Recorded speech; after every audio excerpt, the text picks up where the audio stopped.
Nephron is a structural and functional unit of kidney. 1 to 1.2 million nephrons are present in each kidney. पण generally सगळीकडे 1 million दिलेला आहे, आपण तेच consider करू.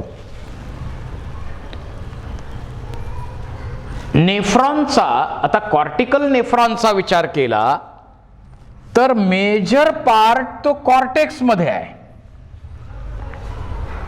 मेजर पार्ट त्याचा कॉर्टेक्स मध्ये असतो, 2/3 पार्ट कॉर्टेक्स मध्ये असतो आणि लूप ऑफ हेनले हा पार्ट मेडुला मध्ये आहे. Each nephron consists of 2 main parts like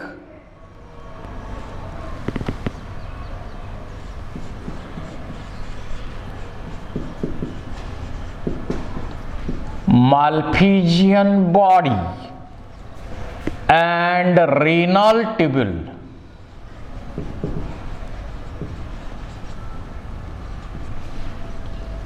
It consists of 2 main parts.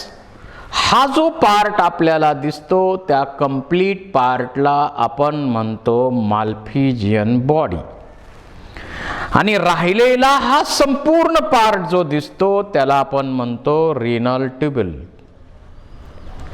याला आपण रिनल ट्यूब्यूल म्हणतो. तर माल्फिजियन बॉडी आणि रिनल ट्यूब्यूल असे याचे 2 मेन पार्ट येतात. Malpighian body is present in cortex of kidney. किडनीच्या कॉर्टेक्स मध्ये असणारा हा पार्ट आहे. माल्फिजी या सायंटिस्ट वरनं नाव दिलेलं आहे. It consist of 2 main parts.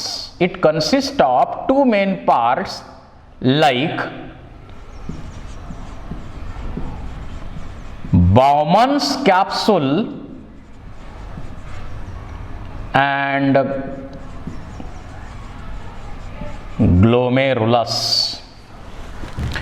हे जे कप लाईक स्ट्रक्चर या ठिकाणी दिसतं त्याला आपण म्हणतो बाउमन्स कॅप्सूल, आणि हे जे ब्लड कॅपिलरीचं नेटवर्क आहे, रक्तवाहिन्याचं जाळं इथं आहे, त्याला आपण म्हणतो glomerulus. So this is the Bowman's capsule.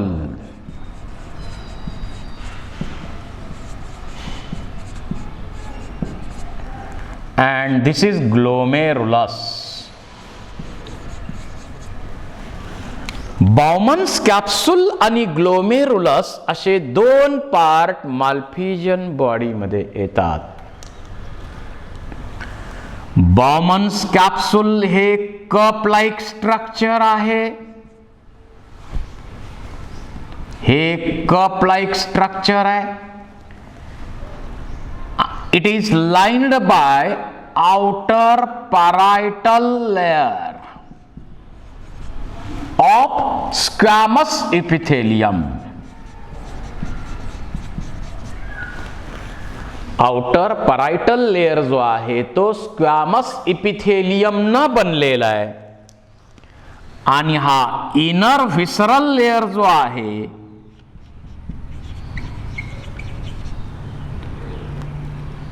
तो स्पेशल सेल्सनी बनलेला आहे. त्या स्पेशल सेल्सना म्हणायचं podocytes.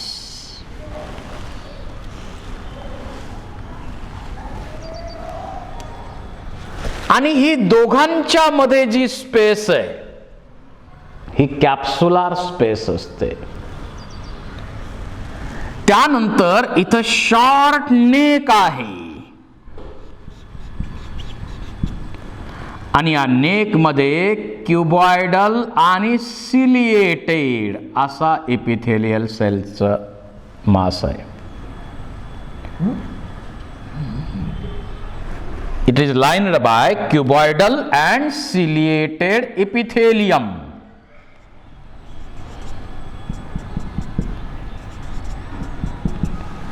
Neck lined by cuboidal and ciliated एपिथेलियमचं लाइनिंग या ठिकाणी आहे आणि ही कॅप्सुलार स्पेस आहे. आता या पोडोसाइट ज्या आहेत या हायली स्पेशलाइज्ड असतात. पोडोसाइट ज्या असतात त्या हायली स्पेशलाइज्ड असतात. त्याच्यामध्ये अशा फूट लाईक प्रोसेस असतात. अशा फूट लाईक प्रोसेस असतात त्यांना आपण म्हणतो पेडिसेल्स.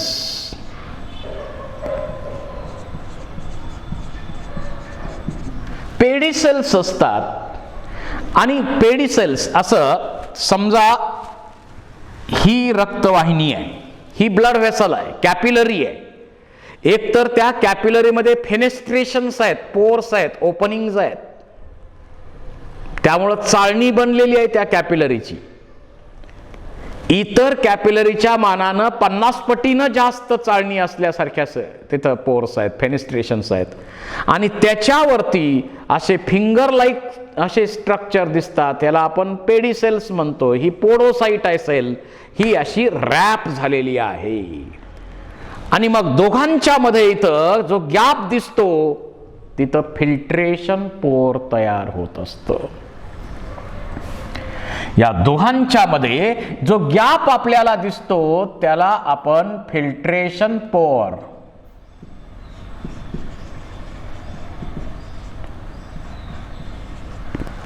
असं म्हणतो, ज्याच्यामध्ये ब्लड फिल्टर केलं जातं. असा हा इनर स्पेशल लेयर आहे बाउमन्स कॅप्सूलचा, पोडोसाइट सेल्सनी बनलेला. त्यानंतर याच्यामध्ये रीनल आर्टरी आत आली. रीनल आर्टरीच्या अनेक ब्रँचेस झाल्या. मग सेगमेंटल असेल, अकस्टिक असतील, अशा अनेक ब्रँचेस आहेत. आपल्याला बाकीच्या ब्रँचेसची आता गरज नाही आहे इथं. सेगमेंटल, अकस्टिक वगैरे अशा ब्रँचेस तिथं असतात. त्याच्यापैकी छोट्या छोट्या छोट्या छोट्या छोट्या ज्या शेवटी ब्रँचेस होतात त्या ब्रँचेसला आपण म्हणतो ॲफरंट.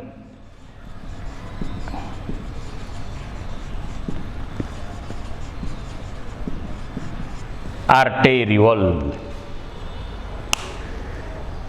ॲफरंट आर्टेरियोल जी ब्रँच या बाउमन्स कॅप्सूल मध्ये आत एंट्री करते त्या ब्रँचला म्हणायचं ॲफरंट आर्टेरियोल. आत येणार आणि आत आल्यानंतर इथं कॅपिलरीचं नेटवर्क तयार होतं.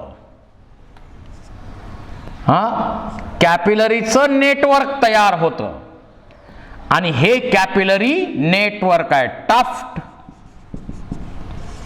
of 50 capillaries.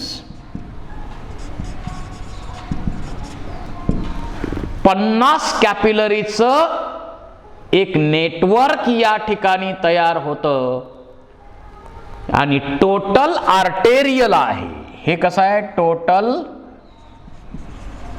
आर्टेरियल आहे. आर्टेरियल व्हेनस असं नाही आहे, आर्टेरियल आहे. टोटल 50 कॅपिलरीचं नेटवर्क तयार होतं आणि पुन्हा सगळ्या कॅपिलरी जॉईन होतात आणि एक आर्टेरियोल बाहेर पडतो.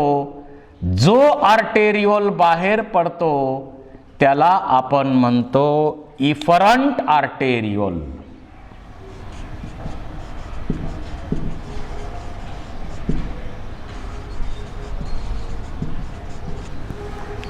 जो आत येतो तो ॲफरंट आर्टेरियोल. कॅपिलरी नेटवर्क बनवतो 50 कॅपिलरीचं आणि पुन्हा जॉईन होऊन नॅरो डायमीटर असलेला इफरंट आर्टेरियोल यातून बाहेर पडतो. ॲफरंट आर्टेरियोलचं डायमीटर जास्त आहे, इफरंट आर्टेरियोलचं डायमीटर कमी आहे. याचा उपयोग दोघांमध्ये डायमीटरमध्ये डिफरन्स जो आहे तो डिफरन्स फिल्ट्रेशनसाठी जे प्रेशर डेव्हलप करायला पाहिजे ते प्रेशर डेव्हलप करण्यासाठी या डायमीटरच्या डिफरन्सचा उपयोग होतो. So glomerulus consists of afferent arteriole which enters in Bowman's capsule. It divides and redivides to form tuft of 50 blood capillaries and again capillary joints to form narrow diameter having efferent arteriole which leave the Bowman's capsule. जी wider डायमीटरची आत येते ती ॲफरंट आणि जाते ती efferent narrow diameter असलेली. असं हे ग्लोमेरुलसचं स्ट्रक्चर आहे. जर आपण ग्लोमेरुलसचं स्ट्रक्चर पुन्हा आपण जरा वेगळं विचारात घेतलं तर याच्यावरती समजा ही एक ब्लड व्हेसल आहे, कॅपिलरी आहे समजा.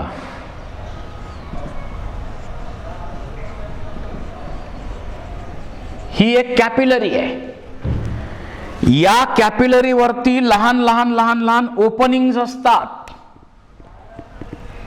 या कॅपिलरी वरती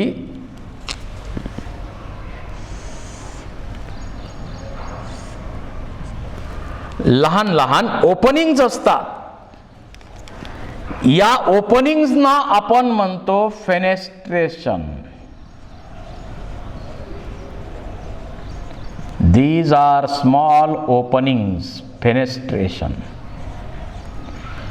हे ओपनिंग्स आहेत.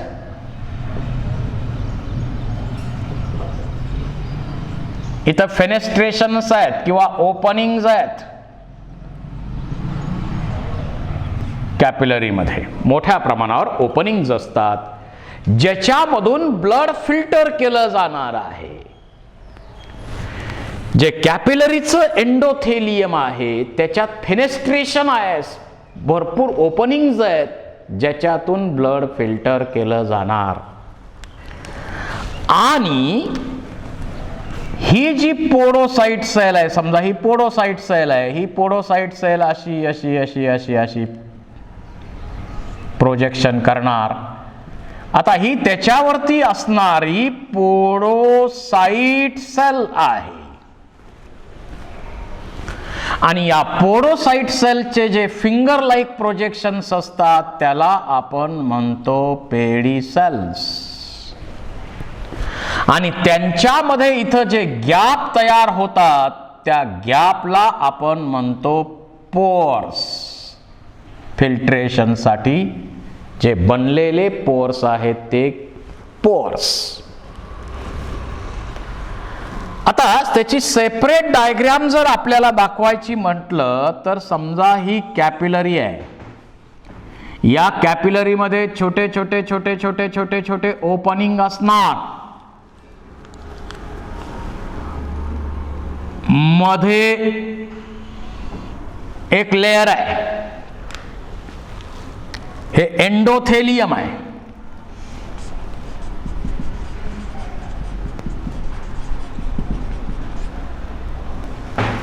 मध्ये एक मेम्ब्रेन आहे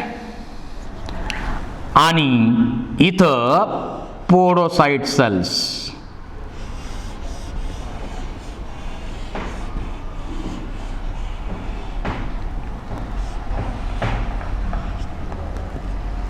अशा प्रकारे इथं 3 लेयर्स असतात. इथं हे 3 लेयर्स आहेत. हा पोडोसाइटचा लेयर आणि याच्यामध्ये फिल्ट्रेशनचे पोर्स तयार होतात.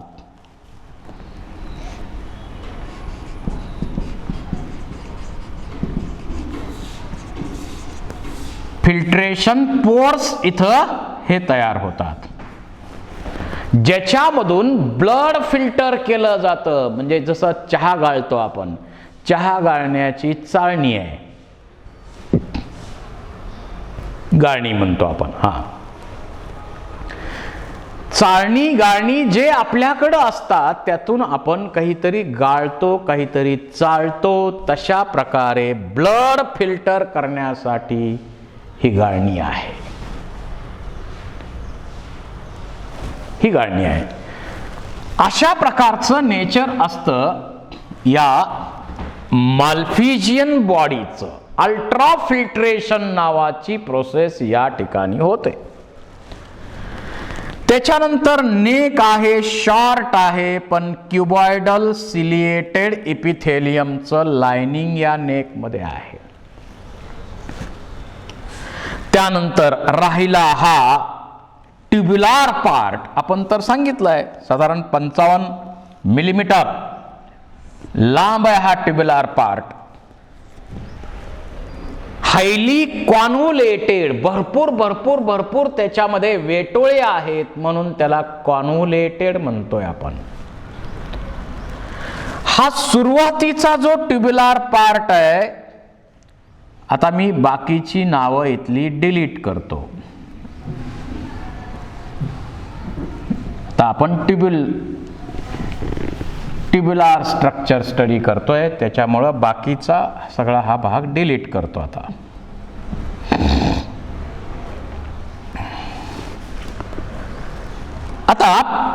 हा जो ट्युब्युलचा सुरुवातीचा पार्ट आहे त्याला नाव आहे प्रॉक्सिमल कॉन्व्होलेटेड, म्हणजे वेटोळे असलेला ट्युब्युल. त्यालाच आपण शॉर्ट मध्ये PCT म्हणू शकतो. या वर्षीच्या नीट मध्ये क्वेश्चन विचारलेला आहे. क्युबॉइडल इपिथेलियम विथ मायक्रोव्हिलाय ब्रश बॉर्डर हा नीट मध्ये क्वेश्चन विचारला गेला आहे PCT वरती. त्याच्यानंतर हा ओपन होतो कशामध्ये? हा आहे loop of Henley. Loop of Henley मध्ये ओपन होतो. त्यानंतर हा पार्ट जो आहे त्याला आपण म्हणतो डिस्टल कॉन्व्होलेटेड ट्युब्युल, त्यालाच DCT म्हणायचं. आणि तो ओपन होणार इथं कलेक्टिंग ट्युब्युल मध्ये, त्याला आपण CT म्हणतो. असा हा ट्युब्युलर पार्ट आहे. So it consist of proximal convoluted tubule, loop of Henle मेडुलामध्ये. फक्त मेडुलामध्ये हाच पार्ट येतो. बाकी हा कॉर्टेक्स मध्ये, हा कॉर्टेक्स मध्ये, हा सुरुवातीचा भाग कॉर्टेक्स मध्ये. PCT loop of Henle, DCT which opens into CT collecting tubule. आता PCT बद्दल आपण अगोदर चर्चा करू. याच्या कॅरेक्टर काय काय सांगता येतील आपल्याला PCT बद्दल? हायली कॉन्व्होलेटेड, जास्त कॉन्व्होलेशन्स आहेत, वेटोळे आहेत याचे. याची लांबी आहे 12 to 14 millimetre in length. PCT ची लांबी 12 to 14 मिलीमीटर्स इन लेंथ. पण डिस्क्रिप्शन लिहायचंय म्हणून इथे याला शॉर्ट मध्ये लिहू PCT. Near about 60 micron in diameter.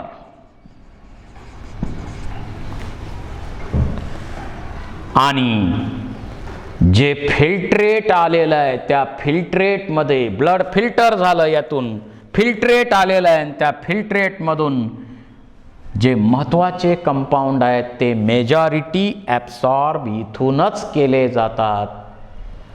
त्यामुळे सिलेक्टिव्ह रिॲब्सॉर्प्शन या सेकंड स्टेपसाठी मेजर रोल याच PCTचा आहे.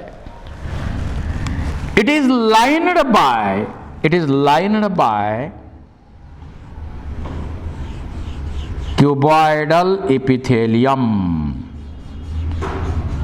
आता या क्युबॉइडल इपिथेलियल सेल्स आहेत लाइनिंग त्याचं.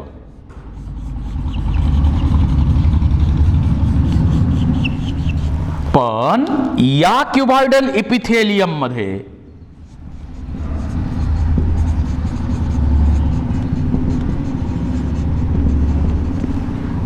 नेचर कसं आहे, ही क्युबॉइडल इपिथेलियल सेल्स आहे, क्युबॉइडल इपिथेलियल सेल आहे समजा. तर या क्युबॉइडल इपिथेलियम मध्ये मोठ्या प्रमाणावर ब्रश बॉर्डर्स आहेत, मायक्रोव्हिलाय आहेत. अशा मायक्रोव्हिलाय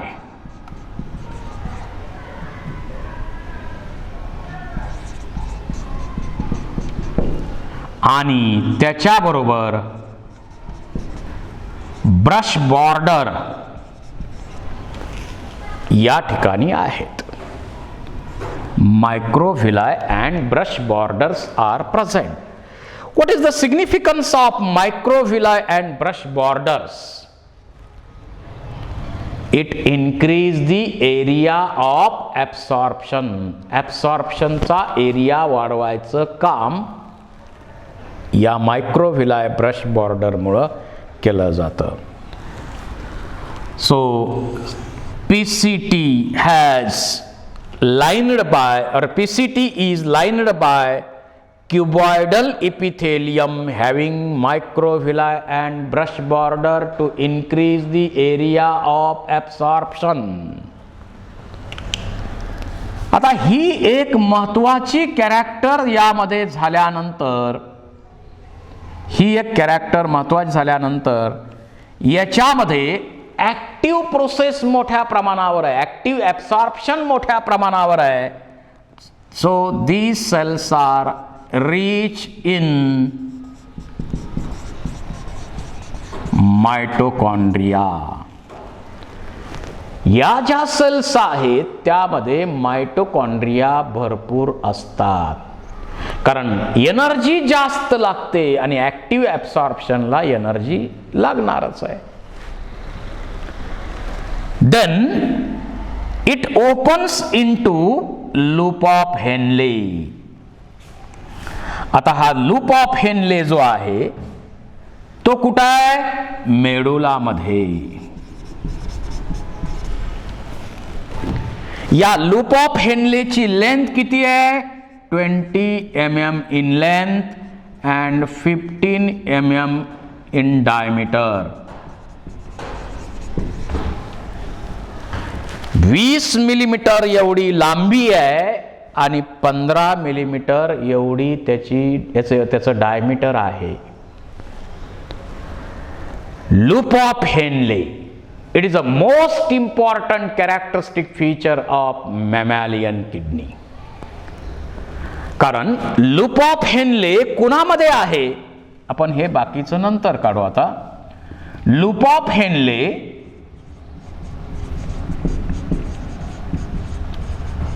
absent in reptiles. reptiles मध्ये लूप ऑफ हेनले नाही. Incomplete loop of Henle present in birds. Birds मध्ये इनकम्प्लीट लूप ऑफ हेनले आहे and complete loop of Henle present in mammals. mammals मध्ये complete loop of Henle आहे. Urine concentration maintain करणं, concentrated करणं, water भरपूर काढून घेणं आणि युरिन कॉन्सन्ट्रेटेड करण्याशी संबंधित असणारा हा पार्ट आहे. आणि मग जे ॲनिमल्स, जे मॅमल्स, आता मॅमलचा विचार करू, जे मॅमल्स ॲक्वॅटिक असतील त्यांच्यामध्ये लूप ऑफ हेनले शॉर्ट असणार. आपल्यामध्ये टेरेस्ट्रियल मध्ये ह्या कसा असणार आहे, मॉडरेट आहे. आणि त्याच्यामध्ये डेझर्ट मॅमल्स आहेत.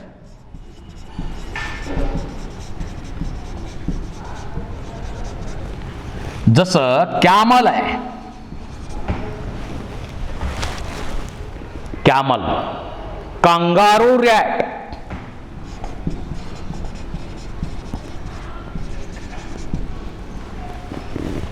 हे डेझर्ट ॲनिमल्स आहेत. यांच्यामध्ये loop of Henle is very long. म्हणजे डेझर्ट मध्ये राहणारे जे मॅमल्स असतील, एस्पेशली कॅमल आहे, कांगारू रॅट आहे, त्यांचा लूप ऑफ हेनले अतिशय लॉंग असतो. So presence of loop of Henle is a characteristic feature of mammal. आणि या लूप ऑफ हेनले मध्ये 3 मेन पार्ट येतात. हा जो पार्ट आहे हा वायडर आहे. हा मी आता वरती माहिती लिहितो किंवा ठीक आहे. हा पार्ट वायडर आहे, खाली जाणार आहे, त्यामुळं त्याला नाव दिलंय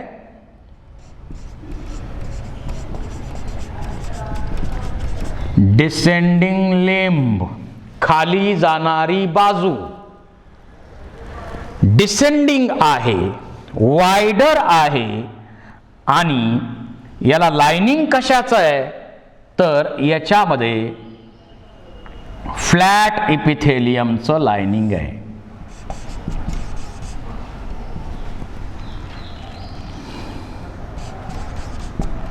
फ्लॅट एपिथेलियमचं लाइनिंग त्यामध्ये असतं. फ्लॅट आणि स्क्वॅमस एपिथेलियमचं लाइनिंग याच्यामध्ये आहे. वायडर डायमीटरचं आहे, वॉटरला परमिएबल आहे. आणि फ्लॅट स्क्वॅमस एपिथेलियमचं लाइनिंग असलेला हा डिसेंडिंग लिंब आहे. त्यानंतर हा जो मधला आहे तो हेअर पिन सेगमेंट आहे.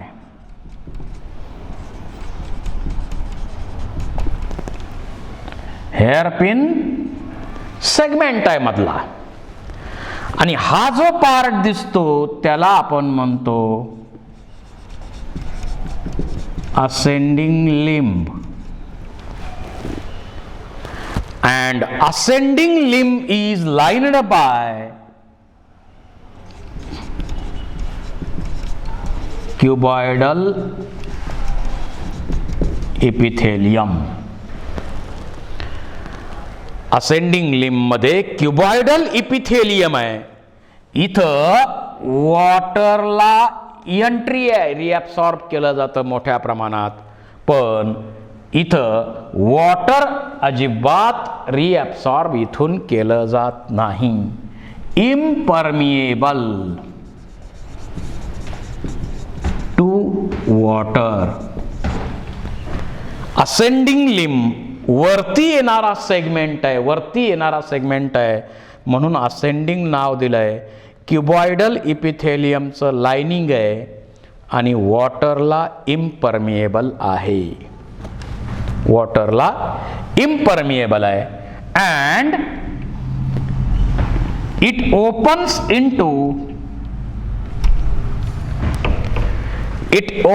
Into DCT. हा कशात ओपन होणार आहे? डिस्टल कॉन्व्होलेटेड ट्यूब्युल मध्ये ओपन होणार आहे. DCT चा विचार केला 4.6 to 5.2 mm एवढी लेंथ आहे. 60 मायक्रॉन डायमीटर आहे याच. इथं लेस मायक्रोव्हिलाय किंवा मायक्रोव्हिला नाहीतच,